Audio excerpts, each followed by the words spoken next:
यानी कि डेवलपमेंट।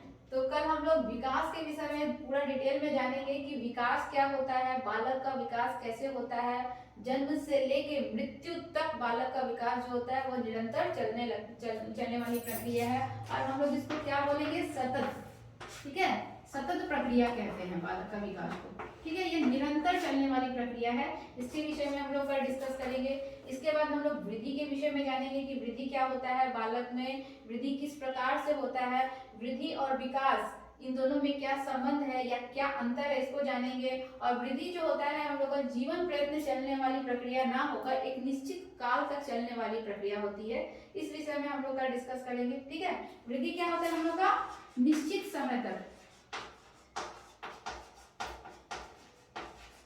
इसका एक निश्चित समय होता है, यह जीवन प्रयत्न नहीं चलता, यह सतत प्रक्रिया नहीं है, यह निश्चित काल तक चलने वाली प्रक्रिया है, और उसके बाद जो है वृद्धि रुक जाती है। ठीक है, तो इस विषय में हम लोग कल डिस्कस करेंगे। इसके बाद हम लोग कल विकास और वृद्धि में क्या अंतर होता है। ठीक है, तो विकास क्या होता है, एक बहुत ही विस्तृत प्रक्रिया है, बहुत ही बृहद पैमाने में देखे जाने वाली प्रक्रिया। और वृद्धि क्या होता है, वृद्धि बहुत ही संकुचित होती है, विकास के अंतर्गत ही वृद्धि को देखा जाता है। ठीक है, इन दोनों में क्या अंतर होता है, विकास हम लोग का निरंतर सतत चलने वाली प्रक्रिया है, वृद्धि एक निश्चित समय तक चलने वाली प्रक्रिया है। इन दोनों का अंतर हम लोग कल अच्छे से डिटेल में जानेंगे। ठीक है, तो ये विकास और वृद्धि के अंतर को हम लोग कल जानेंगे। इसके बाद हम लोग आएंगे नेक्स्ट टॉपिक पे कि बालक के विकास की क्या अवस्थाएं होती हैं, बालक का विकास किन किन अवस्थाओं से होकर गुजरता है, बालक कौन कौन सी अवस्थाओं से होकर जो है वृद्धावस्था या प्रौढ़ावस्था तक पहुंचते हैं। तो हम लोग जानेंगे कि बालक जो है जब माता के गर्भ में बालक का जन्म होता है तो गर्भावस्था के उपरांत यानी कि बालक के जन्म के उपरांत की अवस्था को, पहली अवस्था को हम लोग शैशवावस्था कहते हैं। तो शैशवावस्था में बालक का विकास कैसे होता है, शैशवावस्था में बालक में कौन कौन से गुण आते हैं, ठीक है, किन किन चीजों को शैशवावस्था में ही बालक सीख लेता है। ठीक है, इस चीज को जानेंगे। इसके बाद हम लोग जानेंगे बाल्यावस्था।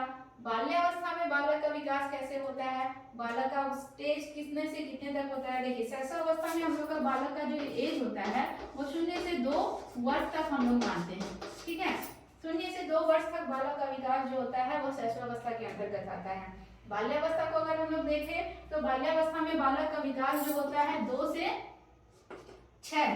ठीक है, 2 से 6 इसको हम लोग मानते हैं, लेकिन हम लोग इसको बहुत ज्यादा डिटेल में पढ़ेंगे तो हम लोग जानेंगे कि बालक बाल्यावस्था को सीटेड जो है 2 भागों में बांटकर इसका स्टडी करता है, और हम लोग इसको 2 भागों में जब डिवाइड करते हैं तो ये हम लोग का पूर्व बाल्यावस्था और उत्तर बाल्यावस्था होता है। ठीक है, हम लोग बाल्यावस्था को अगर केवल बाल्यावस्था देख रहे हैं तो बाल्यावस्था हम लोग का 2 से 6 वर्ष है, लेकिन जब हम लोग बाल्यावस्था को पूर्व बाल्यावस्था और उत्तर बाल्यावस्था में डिवाइड करके देखते हैं तो ये हम लोग का एज ग्रुप तब हो जाता है, ये हम लोग का हो जाता है 2 से 6 पूर्व बाल्यावस्था, और उत्तर बाल्यावस्था हम लोग का हो जाता है 6 से 12। ठीक है, इस चीज को हम लोग कल जानेंगे अच्छे से डिटेल में कि क्यों हम लोग पूर्व बाल्यावस्था को 2 से 6 और उत्तर बाल्यावस्था को 6 से 12 में।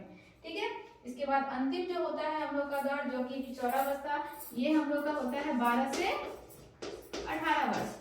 इसमें हम लोग जानेंगे कि बालकों में, किशोरों में विकास कैसे होता है, किशोरों में वृद्धि कैसे होता है। एक चीज और, शैशवावस्था और किशोरावस्था इन दोनों में बहुत ज्यादा क्या होता है, समानताएं होती है। वो क्या समानताएं होती है, किस तरह से दोनों को समान कहा गया है, वो सब चीज भी हम लोग कल के क्लास में डिस्कस करेंगे। ठीक है, तो आज के लिए क्लास यहीं रहने देते हैं।